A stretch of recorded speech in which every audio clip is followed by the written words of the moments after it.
Baik saudara, saya mau berikan analogi. Kalau ada warga sipil biasa, dia memakai seragam polisi, dia pakai atribut polisi, dia pakai pangkat polisi lengkap, padahal dia bukan polisi, ditangkap gak? Ditangkap gak? Kenapa ditangkap? Polisi palsu, polisi gadungan, betul? Oh itu dipidana itu saudara. Atau begitu juga kalau kita punya pabrik TV, barangnya bagus, kualitas bagus, model bagus, kita produksi, kita ambil merek Sony tanpa izin, kita taruh merek Sony, pergi Sony yang asli saudara, kita jual di pasar. Pabrik Sony yang asli tahu, kira-kira nuntut gak? Lapor polisi, ditangkap gak kita? Ditangkap tidak? Kenapa? Pemalsuan, pembajakan, pelanggaran hak cipta, penipuan, ditangkap saudara. Polisi palsu ditangkap, Sony palsu ditangkap, yang memproduksi bosnya, pegawainya, pekerjanya, semua ditangkap. Nah sekarang mari kita lihat, kalau polisi palsu ditangkap, lalu kalau nabi palsu, wah ini lebih berbahaya sudah. Polisi palsu, lurah palsu, gubernur palsu, menteri palsu, presiden palsu, itu urusan dunia. Tapi kalau nabi palsu, ini urusan akhirat saudara. Nah sekarang muncul di mana-mana nabi palsu. Mana ada dulu polisi mau tangkap kalau umat Islam belum marah saudara. Itu si Musedeng. Emang siapa namanya? Musedeng. Hebat bener namanya Musodik. Musedeng. Sekarang si Musedeng dia ngaku nabi. Mana ada polisi tangkap? Nggak ada awalnya saudara. Begitu umat Islam ngamuk saudara, serbu markasnya, serbu itu tempat daripada dia punya semedinya, dibakar. Begitu dia tidak punya tempat lari, nyerahin diri, baru bahasa polisi bukan nangkap, mengamankan. Coba lihat, mana ada? Tapi kalau giliran ada polisi palsu, kalau nggak bonyok. Saya tanya, kalau ada polisi palsu ditangkap nggak? Bonyok nggak? Kalau nggak ditendang, lu kurang ajar, lu nyaru polisi lu.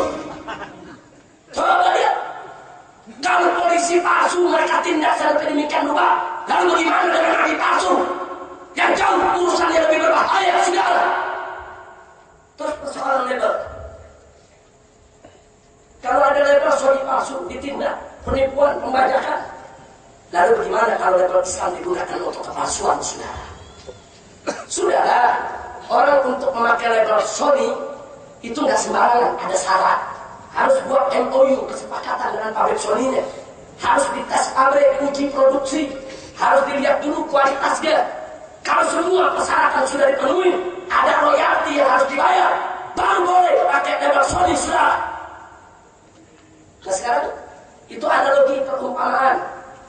Islam, ini bukan sembarang label saudara. Ini label datangnya dari Allah dan Rasulnya, yang sudah punya hak paten.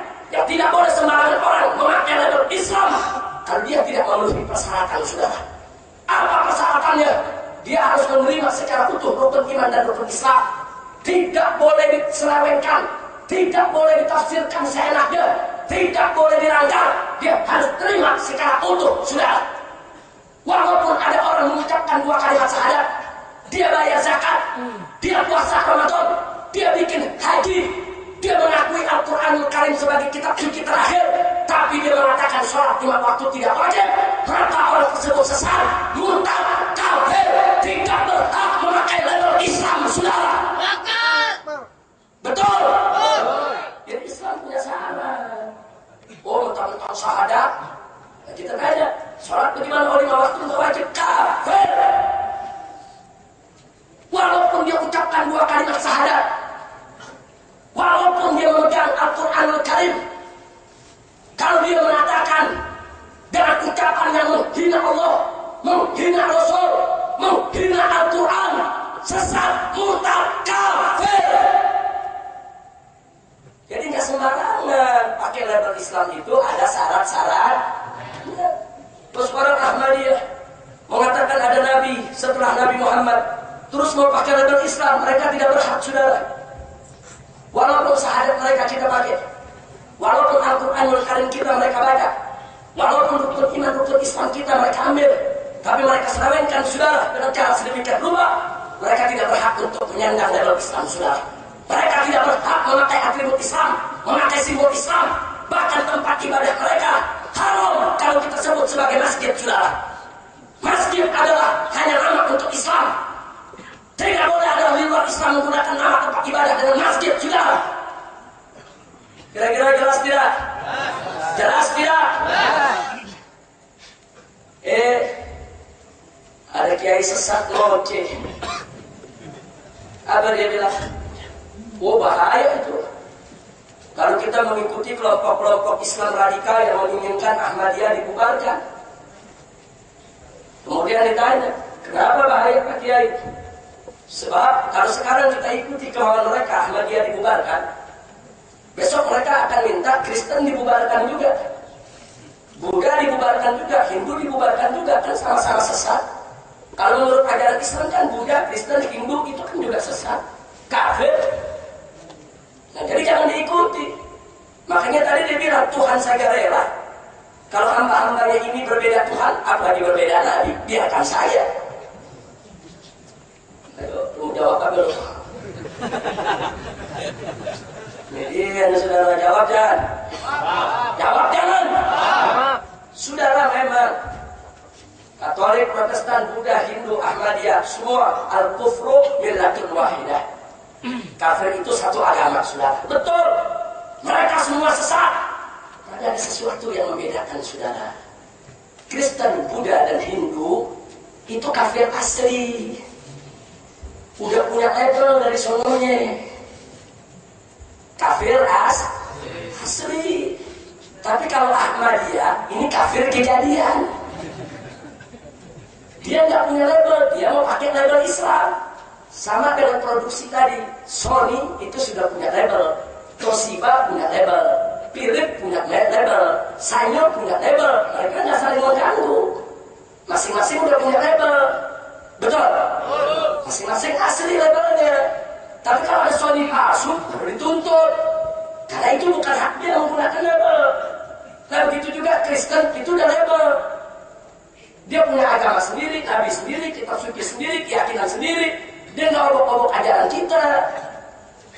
Begitu juga Buddha, Hindu, biarkan saja menjadi agama. Kita punya prinsip lakum dinukum. Jadi selama mereka tidak mengganggu kita, kita tidak akan pernah mengganggu mereka. Dan haram kalau kita mengganggu mereka. Betul? Udah punya label. Tapi kalau yang namanya Ahmadiyah, dia nggak punya label, dia ambil label kita Islam.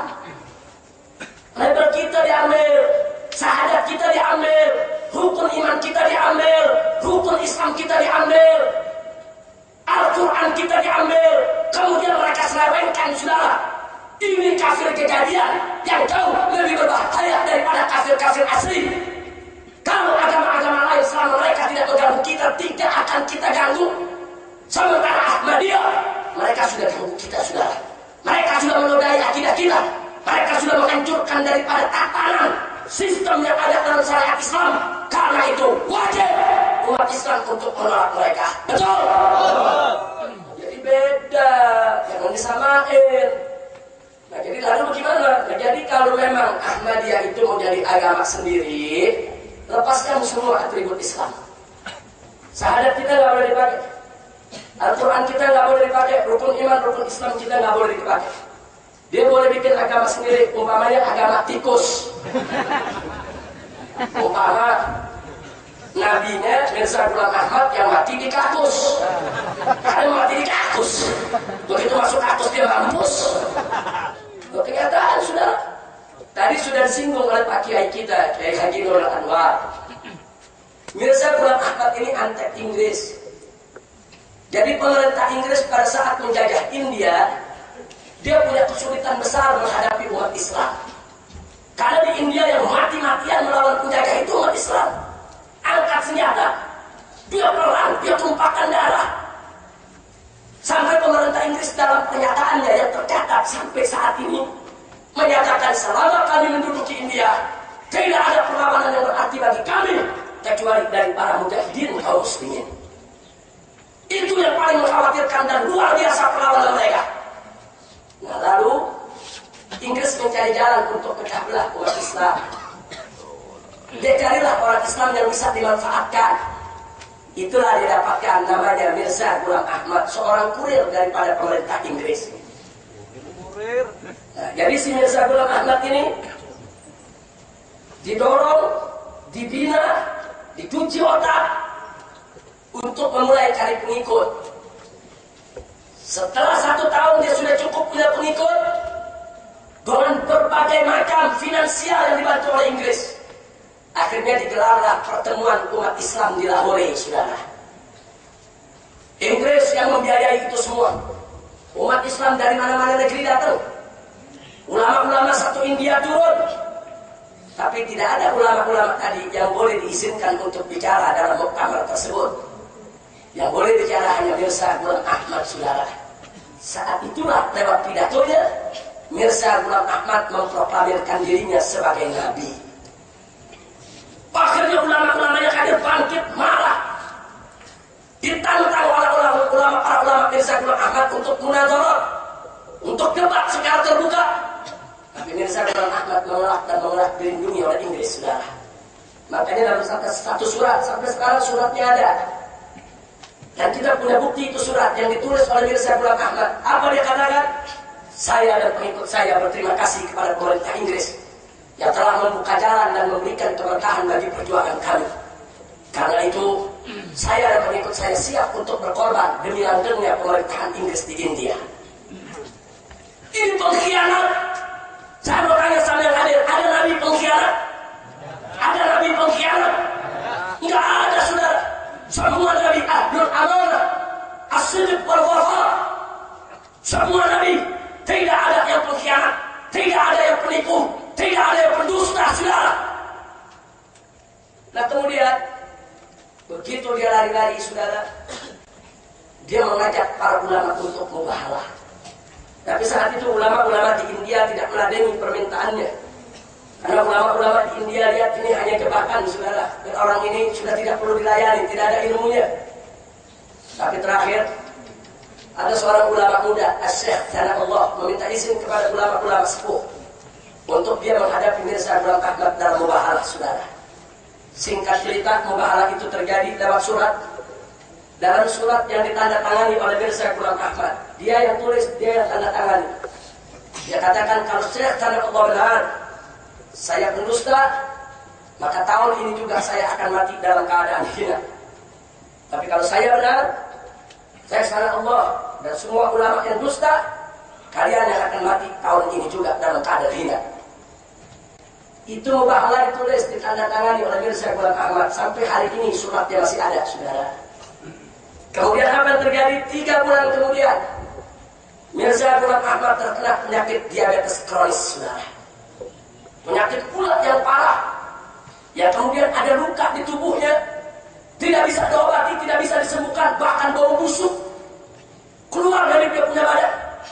Nggak sampai di situ, dia terkena vertigo tingkat tinggi, saudara. Itu kalau berdiri dia goyang, sering jatuh, pingsan dulu. Kalau sudah pingsan bisa berjam-jam, saudara. Disiksa oleh Allah berbulan-bulan, sampai badan kurus, tinggal kulit membalut tulang, dilaknat.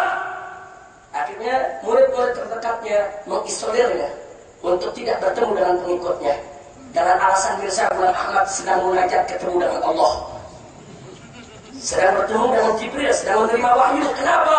Sebab kalau umat dia, pengikut dia lihat sedemikian rupa, takut ketahuan kalah dalam mubahalah, saudara. Akhirnya setelah sekian bulan kemudian, Allah berikan dia penyakit perut yang luar biasa. Melilit dia punya perut, seperti dibanting-banting kayak orang gila. Buang-buang air di mana-mana, saudara. Kotoran di mana-mana. Diangkat oleh pengikutnya, dibawa ke WC, dan dia tidak pernah keluar lagi dari WC, saudara. Dia mati di kakus. Mati. Nabi